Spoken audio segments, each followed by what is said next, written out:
we are still in the section on other examples of impermanence. Impermanence is a crucial practice for us practitioners. I've emphasized this repeatedly in previous classes. It is a very sharp pith instruction, and its practice can directly sever our attachment to this life. To become a true practitioner, we must first renounce our current life. Of course, it is futile to merely pay lip service to this. We must earnestly cultivate the conviction that worldly pursuits, such as fame, status, wealth, and pleasures, are nothing but illusions and dreams without real meaning. Those who understand this can release their attachment to this life and inevitably develop faith in the Dharma. Therefore, both monastics and lay practitioners should diligently engage in this practice. Many people either claim they are too busy to practice or too lazy to do so. This is because they haven't cultivated a sense of urgency through the practice of impermanence. Otherwise, they wouldn't be idle and procrastinate on their Dharma practice. Thus, the teachings in the words of my perfect teacher are extremely important, especially the 4 common preliminary practices, which we should implement repeatedly. Some people believe they have practiced enough, saying, "I've meditated for a month," or "I've been practicing for over a year," but their practice is far from sufficient. We must persevere in our practice month after month and year after year. Through continuous, sustained practice, the meaning of the Dharma will fully arise in our minds, making our practice fruitful.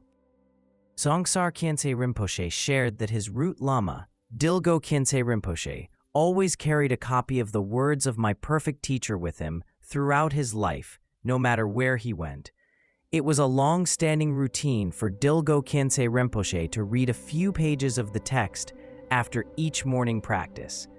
Dzongtsar Khyentse Rinpoche also mentioned that he had received the transmission of this text more than 10 times from Dilgo Khyentse Rinpoche, several of which occurred when Dilgo Khyentse Rinpoche was teaching a large crowd and he was present, while the others happened at Dilgo Khyentse Rinpoche's agreement to his requests or for other reasons.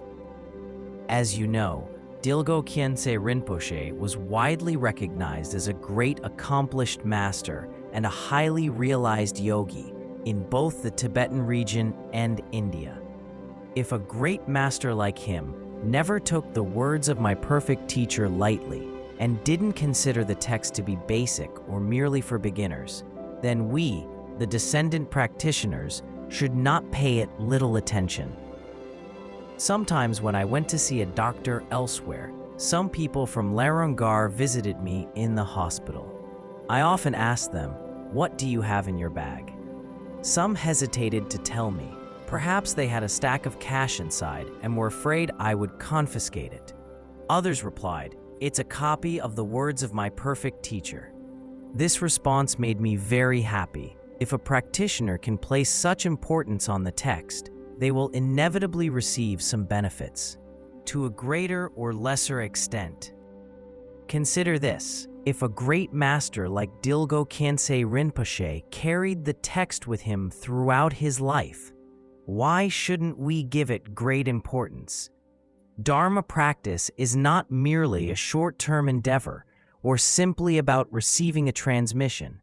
It requires a lifelong commitment to studying and practicing the Dharma.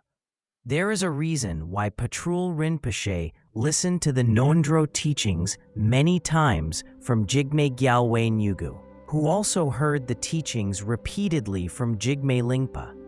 Therefore, everyone should reflect on this carefully. It is a precious opportunity that we are practicing the ngondro together, so make sure to practice diligently and avoid idleness. In fact, ngondro practices are not difficult to undertake. You can engage in both calm abiding meditation and analytical meditation. What is analytical meditation? You open the book and read through each instruction and example regarding the impermanence of life, then reflect on whether it is errorless. Ultimately, you will discover that the principle of impermanence is absolutely true. Everything is transient, unreliable, and not everlasting. Consequently, you will realize that nothing in samsara is dependable. As some great accomplished masters have said, it is as if you were deceived by a close friend, which deeply saddens and disappoints you, leading you to lose interest in worldly affairs. If such aversion arises in you, it indicates that your practice of impermanence has yielded positive results. Therefore, you must never give up your study of the words of my perfect teacher. Throughout history, various masters have set different prerequisites for imparting tantric teachings. For example, some request ngondro practices before granting empowerment, some directly bestow empowerment, and some don't even require empowerments. An example of the latter case is during his exile to the East Tibetan region. Vairotsana met the 80-year-old Pang Mipom Gonpo and helped the old man attain realization swiftly. However, according to the traditional sequence of practice, most people must begin with ngondro. This is similar to the progression of worldly education. One starts in preschool and moves upward through elementary school, middle school, university, and so on, which aligns with most people's capacity. Likewise, the journey of spiritual practice should commence with the common ngondro. When propagating Tibetan Buddhism, Dharma teachers should adhere to this sequential order as it helps prevent the development of erroneous views. After all, ordinary individuals harbor deeply ingrained misconceptions that take time to be uprooted.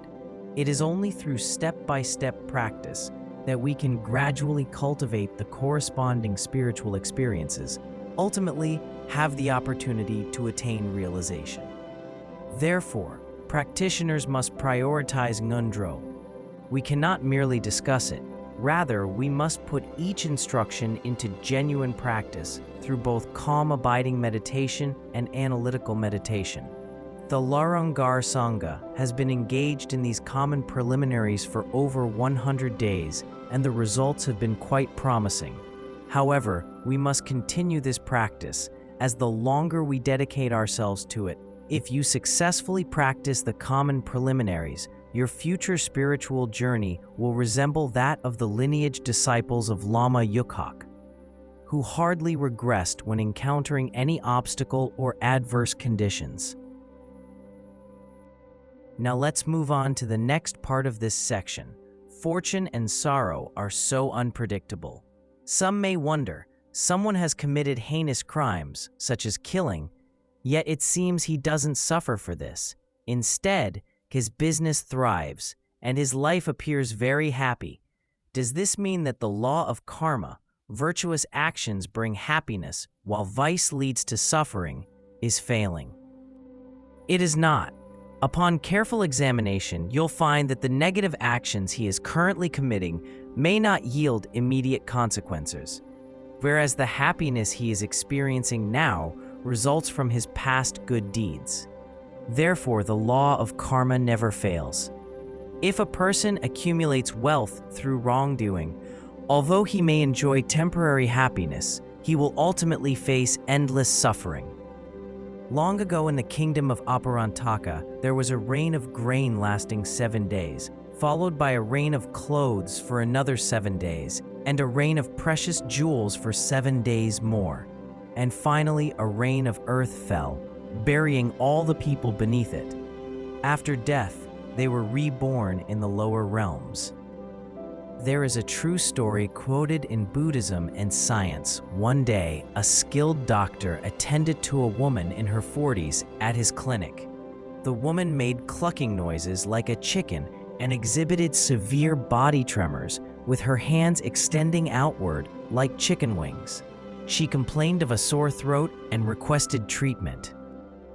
The doctor, a devout Buddhist, did not find any issues with her throat, but noted that her condition resembled that of a chicken being slaughtered. He inquired about her life, and it turned out that she and her husband were well-known chicken dealers in the area. The doctor informed her that there was no treatment for her symptoms. Upon hearing this, the woman flapped her hands like a chicken and moaned, "What suffering? It was reported that she collapsed and died shortly after returning home. There is a similar story in The Truth of Life. A chicken farmer had been selling a large number of chickens to dealers who would slaughter them for profit. Later, the farmer's wife gave birth to a daughter whose hands resembled chicken feet directly attached to her chest and whose intestines were exposed outside her body, which was quite unsettling. Sichuan TV station reported this, and many people saw the little girl. From the above stories, we can see that if a person's apparent happiness arises from wrongdoing, then that happiness is fleeting and will inevitably be followed by suffering. In contrast, if a person endures hardships for the sake of practicing the Dharma, this difficult period is also temporary and will surely lead to a brighter future. Therefore, in our spiritual journey, we should not be discouraged by difficulties and obstacles. Recently, some lay practitioners told me that their ngondro practice faced many challenges from family and friends, especially when they were doing prostrations. Unlike monastics in remote areas who can practice freely and for as long as they wish, lay practitioners may not enjoy the same freedom. When some lay practitioners study Buddhist texts, they can often do so discreetly without family members noticing. However, it is challenging for them to make prostrations without being observed. When they prostrate, either at home or during breaks at work, non-Buddhists find it strange and may express concern, thinking they are practicing Qigong. It is understandable why people think this way, but as long as we practitioners speak and act in accordance with the truth of all phenomena, we will eventually inspire those around us. So please don't give up on your practice when encountering a bit of difficulty. Regarding the ever-changing nature of happiness and suffering, we should not be overly attached to gains and losses. Happiness is inevitably followed by suffering, and vice versa. Thus, happiness and suffering occur in succession, indicating that neither is everlasting. Instead, simply discard all worldly happiness and enjoyment as if it were spittle. For the sake of the true Dharma, we should willingly endure physical austerities and spiritual hardships, following in the footsteps of the Buddha and the great masters of the past. The method for transcending the cyclical birth and death of samsara exists solely within the Dharma. It is impossible to acquire the Dharma easily without experiencing some pain. Not only ordinary individuals, but even the great realized Tibetan and Han Chinese masters faced numerous hardships in their pursuit of the Dharma. However, the more obstacles we encounter in our practice, the more motivated we become, which can also enhance our state of practice. If we experience no challenges at all and our practice proceeds too smoothly, we may be inclined to regress on the path. Therefore, to become true practitioners, we must emulate the eminent masters of the past who persevered through difficulties and remained steadfast in their pursuit of the Dharma in this life. We should foster this aspiration in our minds. I have read the 48 aspirations of Chen Master Legua, which are very inspiring. Practitioners must possess mental strength. If you are mentally strong, even if you appear physically weak, you can still achieve your spiritual goals. Conversely, if you are mentally weak, you will often focus on yourself. For example, what am I going to eat? Or, how do I attain realization? These thoughts lack true meaning. We should carefully and wholeheartedly reflect on and meditate upon the teachings presented above. Excellence and mediocrity are impermanent, too. This is explained in the contexts of worldly life and religious life. In worldly life, even those who are eloquent, knowledgeable, and courageous will face moments of utter defeat. When their accumulated merits are exhausted, their thoughts become confused and nothing goes their way. They suffer in silence from ridicule, frequently endure mistreatment from others. and it seems as if the little virtue they once possessed has completely vanished, leaving them with nothing. There are many such individuals around us. For example, the former chiefs of our neighboring county once lived a prestigious and sophisticated lifestyle. However, after retirement, they would spend their time in shabby tea houses, drinking inexpensive tea that they would not have even considered in the past. Some individuals who were once both competent and intelligent are now quite different when I reconnect with them. This manifestation of impermanence is truly lamentable. Such cases exist not only around us, but also throughout history. For example, Lu Buwei, the chancellor of the Qin state, assisted Ying Zheng in ascending to the throne and later becoming Qin Shi Huang, the first emperor of the Qin dynasty. Lu Buwei served as the emperor's effective regent and styled himself with the honorary title of Zhongfu, meaning stepfather. He grew increasingly arrogant and controlling, viewing himself as second only to the emperor. However, Lu Buwei was later implicated in the rebellion of Lao Ai and was stripped of his posts and titles, ultimately being banished to a remote location. Fearing eventual execution by the emperor, Lu Buwei committed suicide by ingesting poison. There are many such occurrences in this world. It is sad that many people encounter examples of impermanence, yet remain oblivious to them. As a result, they don't apply the principle of impermanence in their lives, let alone put it into practice. Some history teachers, including renowned professors, only describe the when and what of a historical event in their presentations, without guiding students to reflect on the meaning of impermanence. The professors are quite successful from a worldly perspective, and many college students and intellectuals enjoy their talks. Therefore, at times, I like to listen to their recordings to understand their pedagogical approaches. However, it is unfortunate that these professors lack knowledge of the Dharma, which can make their explanations of historical events feel superficial and lacking in depth. For example, they outline the duration of a specific dynasty, the reigning rulers, and the major events. While it is essential to know the historical account, what's more important is to develop a conviction about impermanence from it. In fact, impermanence affects everyone. No matter how intelligent and competent you are now, in due time, you will become dim-witted and easily deceived. Therefore, before I reach that point, I am trying to seize the moment and translate the precious texts of Tibetan Buddhism into Chinese. Meanwhile, I am also working to compile those profound instructions. Otherwise, impermanence may arrive swiftly, and if I am not in good health or if something else happens to me, I may not have the opportunity to accomplish these tasks. Impermanence manifests in various ways. A good person may become bad, and a bad person may become good. Others, once considered unwise and lacking insight, were often dismissed as frauds or hypocrites. However, when they acquired wealth and influence, they gained the trust of others and were seen as shrewd, capable, and knowledgeable individuals. As the saying goes, an elderly cheat becomes the master. I know a Geshe from Drango, a large Geluk monastery in the Trango area of Kham.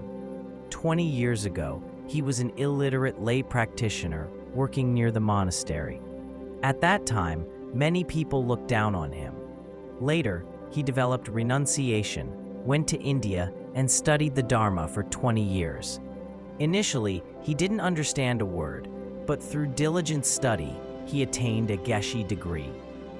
When he returned to Trango, all the locals and the monastery Sangha stood in a long line to welcome him and offer him katas. Now he is the abbot of Drango and teaches the Sangha every day. Once, he visited me, and we chatted about the principle of impermanence. He expressed his deep understanding of impermanence. Had he not taken ordination and studied the Dharma, he would not have achieved what he has today. This could also happen to people you know. Someone who was once in an inferior position, perceived to have little intelligence and poor conduct, can become wealthy, capable, and powerful within a few years, often becoming quite arrogant. Liu Bang, Emperor Gaozu of Han, was born into a peasant family and frequently ran into trouble with the law. He relied on his brother for support, and his father called him Little Rascal. Records of the Grand Historian, also known in Chinese as Shiji, described Liu Bang as a hooligan who was a lustful alcoholic. Once, Xiang Yu, the hegemon king of Western Chu, who ruled a vast area of China, took Liu Bang's father hostage and threatened Liu Bang. The king told Liu Bang to surrender, or he would kill Liu Bang's father and cook parts of his body into soup. Liu Bang replied with ease, "If you cook him, please share a bowl of soup with me." Another time, when Liu Bang was being pursued by Shang Yu's men, he pushed his own daughter and son out of his carriage to lighten it in a desperate attempt to escape. Later, his son became Emperor Hui of Han. Despite these atrocities, Liu Bang was enthroned as the first emperor of the Han dynasty. After his enthronement, Liu Bang invited his ministers for a celebration. He boasted to his father, "You used to call me Little Rascal, saying I couldn't make money and didn't have the same skills as my second brother. Now I am emperor. Tell me, who has a bigger career, my brother or me?" Therefore, in a person's short lifetime, significant changes can occur, with a good person becoming evil and an evil person becoming good. Some Dharma students were once very good at oral presentations and written exams, and many predicted they would become great Dharma masters, but I hesitated to say so. After all, the future is uncertain. One monastic previously behaved very poorly, and many people strongly urged me to expel him from the Sangha. However, I wanted to give him one more chance because he didn't seriously violate the regulations of our academy. When I visited other places, I encountered individuals expelled from Larangar. They now have many disciples, substantial financial support, and large-scale Dharma activities. I received very warm hospitality from them. So, many things are impermanent. In religious life, too, there is a saying, "In old age, sages seek knowledge, renunciants accumulate wealth, and Dharma teachers become heads of household." In old age, sages seek knowledge. Some practitioners were in retreat and practiced diligently in their youth, speaking to no one for years. However, in old age, they ceased their meditation and instead focused on hearing and contemplating the Dharma. This, in fact, is not beneficial. When you are young, you should listen to and contemplate the Dharma well, whereas in old age, you should meditate on the Dharma well. Patrul Rinpoche said, "Those who meditate when young and who hear and contemplate when old bring no benefit to themselves and become the subject of others' ridicule." If you study none of the Buddha's teachings and only meditate in retreat during your youth, and then begin to listen to and contemplate the Dharma in old age, this not only offers no benefit to yourself, but also invites others to laugh at you. Some seniors are so advanced in age that they have lost their teeth, yet every day they still attempt to memorize the 5 great treatises by heart. This is unnecessary. Seniors should devote themselves to practice, either by reciting the names of the Buddhas or by chanting the mantra of Avalokiteshvara. In old age, renunciants accumulate wealth. People who spent the first half of their lives renouncing all worldly affairs may devote the second half to getting rich and wealthy. In October 2006, Beijing Evening News published a story titled "A Century-Old Monk Returns to Secular Life, Marries and Runs a Factory," which surprised many people. The monk featured in the article was Shi Fei Wan, who was 101 years old at the time of the interview. Shi Fei Wan stated that he had been the abbot of a temple, but after it was flooded, he moved to another temple to serve as abbot there. However, that temple became desolate and received few visitors, so at the age of 96, he decided to disrobe. At that time, he had been a monk for 54 years and had nearly 3,000 disciples. Soon after returning to secular life, he married a 53-year-old widow for a good life. In 2008, Jiangnan City Daily published a similar story titled "A 90-Year-Old Man Disrobes and Marries After 70 Years of Monastic Life." Please don't take this only as news. Each of you should reflect on yourselves and learn something from it. This man was born into a family that practiced traditional Chinese medicine. After becoming a monk, he practiced medicine to save lives and often treated people in the neighborhood. Initially, he remained in the monastery. Later, for various reasons, he opened a clinic elsewhere and settled down there. He often recalled his mother's words, "You must live as a monk for 70 years so the family can be safe and sound." Therefore, after he had been a monk for 70 years, he began to grow his hair. A disciple noticed that the man was getting older and living far from his hometown without family. So he suggested that the old man find a partner to care for each other. The old man then approached a marriage agency and found a 41-year-old woman. When the woman consulted her family about partnering with the old man, her parents, brothers, sisters, and even her daughter strongly opposed the idea. However, the woman found the old man honest and trustworthy, so she withstood the opposition and pressure and chose to live with him. The woman earned a salary of 300 Chinese yuan per month. Since the old man had just settled in her town and had no income, she tightened her belt and gave him 200 Chinese yuan per month for living expenses. 2 years later, they married and lived happily together. Currently, this old man enjoys drinking and smoking and is in good health. It is clear that no one can predict what a monastic will become in the future, even if they have upheld pure precepts and remained in the Sangha for many years. For a monastic, the most gratifying thing is to uphold pure precepts throughout their life and eventually leave this world as a monastic. In old age, Dharma teachers become heads of household. Others start out as acharyas, spiritual teachers who teach and spread the Dharma, but end up as hunters, thieves, or robbers. Learned Dharma teachers who kept all the Vinaya vows in their youth may in their old age have many children. As I've mentioned previously, when the great Jigme Phuntsuk Rinpoche was studying Dharma at Sershul, he received Vinaya teachings, including the Vinaya and the 300 verses on Vinaya from a master. At that time, the master strictly upheld the precepts and exhibited impeccable conduct.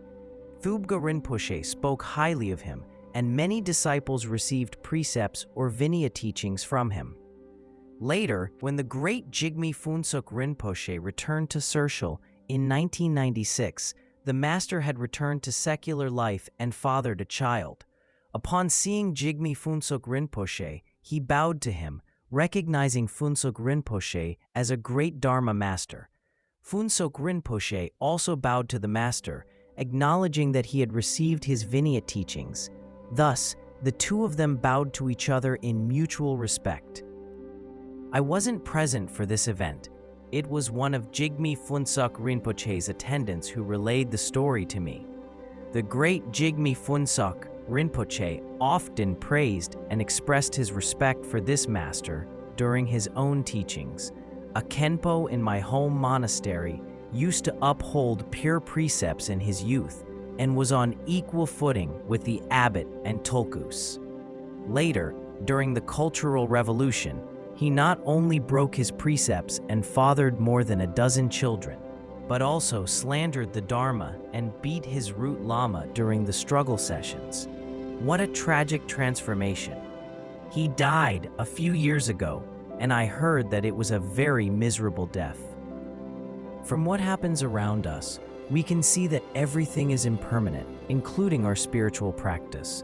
Therefore, there is no point in showing off our practice or thinking too highly of ourselves. On the other hand, some people spend the first half of their lives solely creating negative karma, but in the latter half, they devote themselves entirely to practicing the Dharma and attain realization.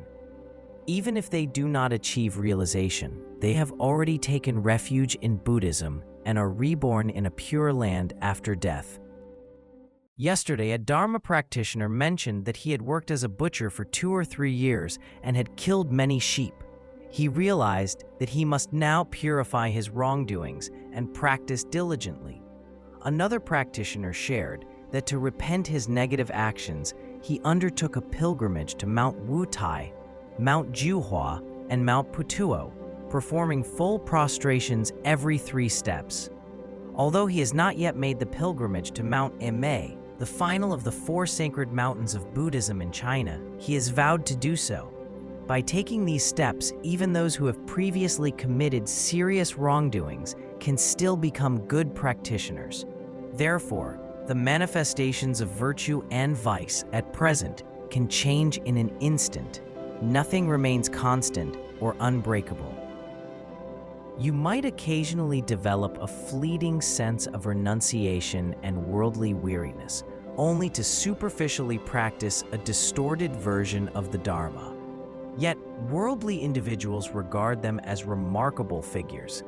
Later, when they attract benefactors and disciples who pay them great respect, they fail to examine their own minds carefully.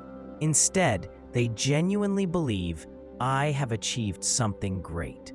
Their arrogance clouds their judgment, making them restless and erratic. They begin to think, "I can do anything I want." Such individuals are truly deluded and possessed by negative forces.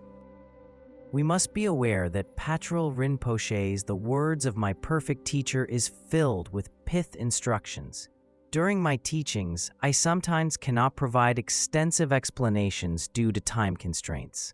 However, if you read these Vajra words repeatedly, as Dilgo Khyentse Rinpoche did every day, it will undoubtedly bring great benefits to your minds over time. Unfortunately, some fraudulent practitioners of Tibetan Buddhism have caused a very negative impact in the Han area of China. Knowing nothing about Dharma, they are insatiable in their pursuit of fame and money, and they never consider how to benefit all sentient beings.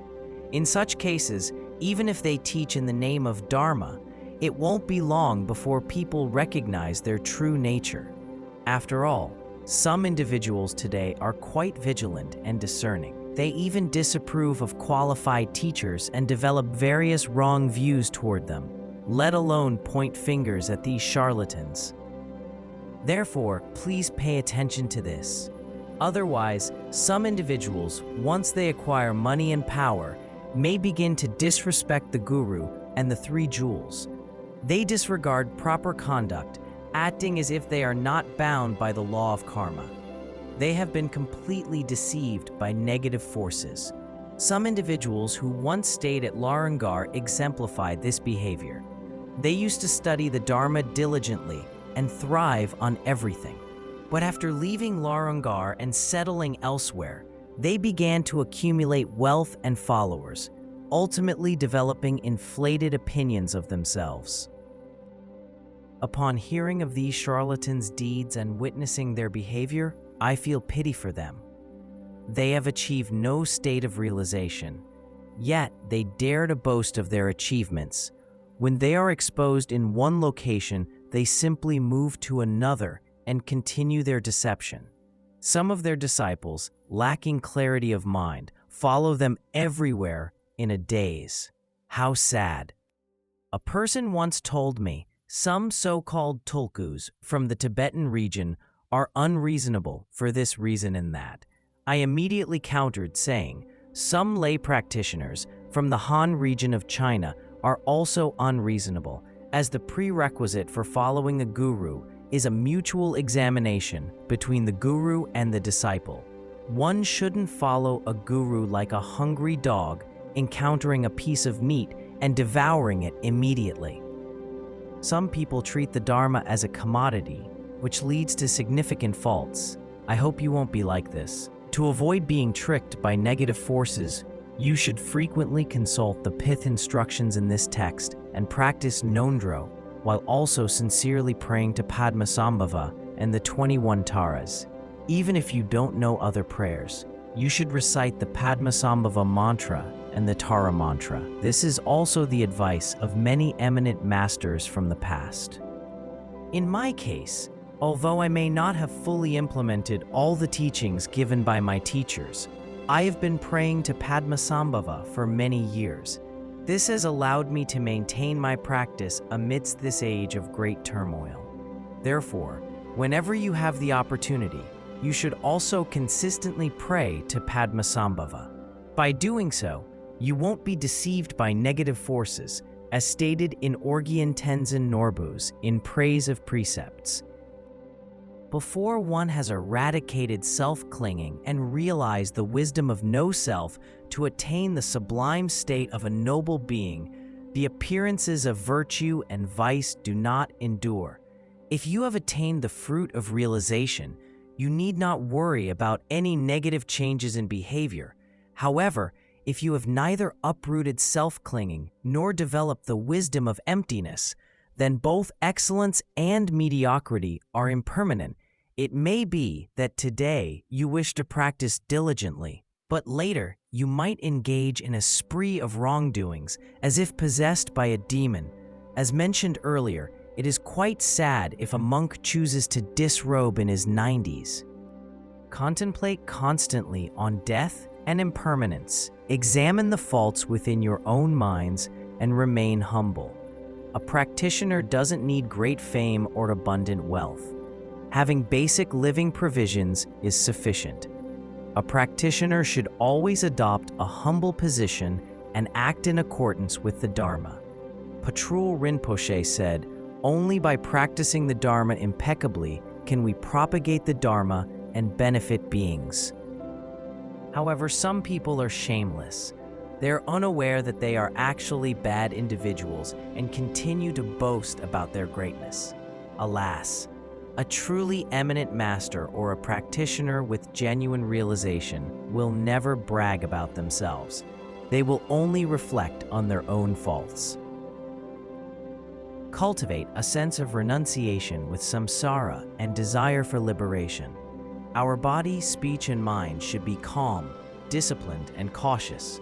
We should meditate on the impermanence of all compounded things and reflect on the suffering of samsara, maintaining unwavering faith and deep renunciation at all times. As Jetsun Milarepa himself said, "In a cave in the desolate valley, always maintain a heart of renunciation with firm, unwavering faith.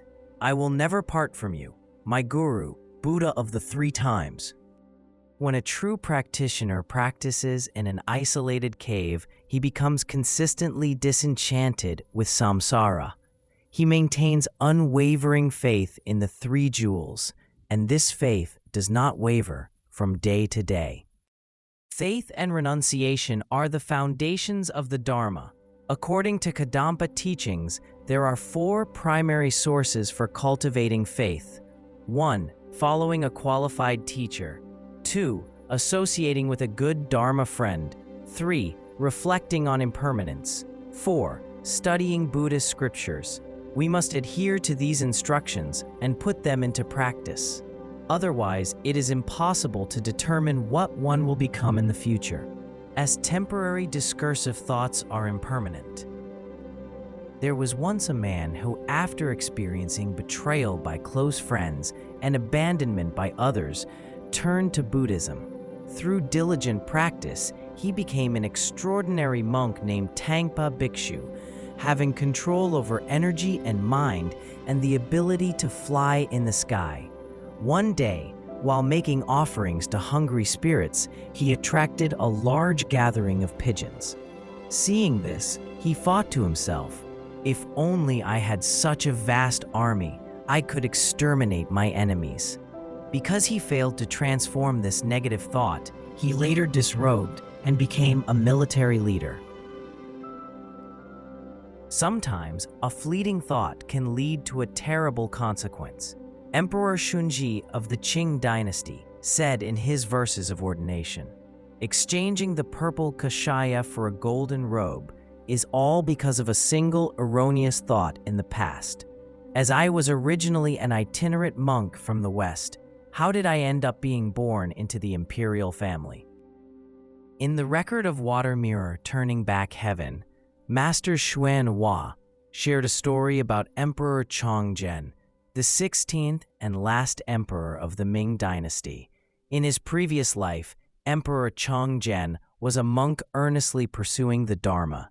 However, during his practice, this monk often indulged in fantasies of becoming an emperor in the future. Eventually, he died at a young age. The abbot had his corpse tied to a horse's tail so that it would be torn to pieces until it was completely disintegrated. This was meant to alleviate his suffering in his next life. However, two of his fellow monks did not understand the abbot's intention. Finding it difficult to follow the abbot's order, they secretly buried the monk's corpse. As a result, the monk was reincarnated as Emperor Chongzhen, who later hanged himself from a tree at Meishan, a small hill in present-day Jingshan Park in Beijing. Therefore, during your practice, always reflect on yourself and strive to guide your mind along the path. For now, we may rely on the support of good teachers and supportive friends to provide us with opportunities to practice the Dharma. However, the thoughts of an ordinary person are not dependable.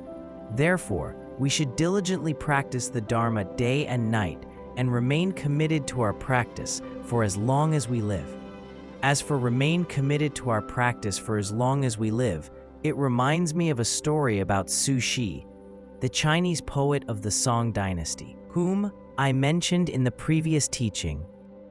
Su Shi enjoyed reading from a young age. He was gifted and clever, never forgetting anything he read. Each time he read an article, he could recite it without missing a single word. After years of diligent study, he was quite learned. One day, after a few drinks, he wrote a couplet, 2 lines of poetry, and had them posted on the front door. They read, "Read all the books on earth, know all the characters in the world." A few days later, while reading at home, his servant reported that someone at the door wanted to see him. When Su Shi came out, he saw an old woman with white hair. She pointed to the couplet on the door and asked, "Have you really read all the books on earth and known all the characters in the world?" Hearing this, Su Shi felt a bit annoyed. He replied haughtily, "Do you think I am lying?" The old woman took a book out of her pocket and said, "I have a book here. Can you please read it and tell me what it is about?" Su Shi took the book and flipped through the pages, but he couldn't recognize a single word. Feeling ashamed of his arrogant statement, he reached out and attempted to tear the couplet from the door. But the old woman hurried forward and stopped him, saying, "Wait, I can edit this couplet." She added 2 words to each line and changed it to determine to read all the books on earth, aspired to know all the characters in the world. The old woman told Su Shi, "Young man, knowledge has no limits." Therefore, when studying the Dharma, we should also remember that knowledge has no limits. We should never become conceited or complacent. Each of us should carefully reflect and meditate on this. If you reflect deeply on the numerous examples provided here, you will come to firmly believe that from the top of existence to the lowest hells, there is not the slightest trace of permanence or stability. Everything is subject to change and transformation, and everything waxes and wanes.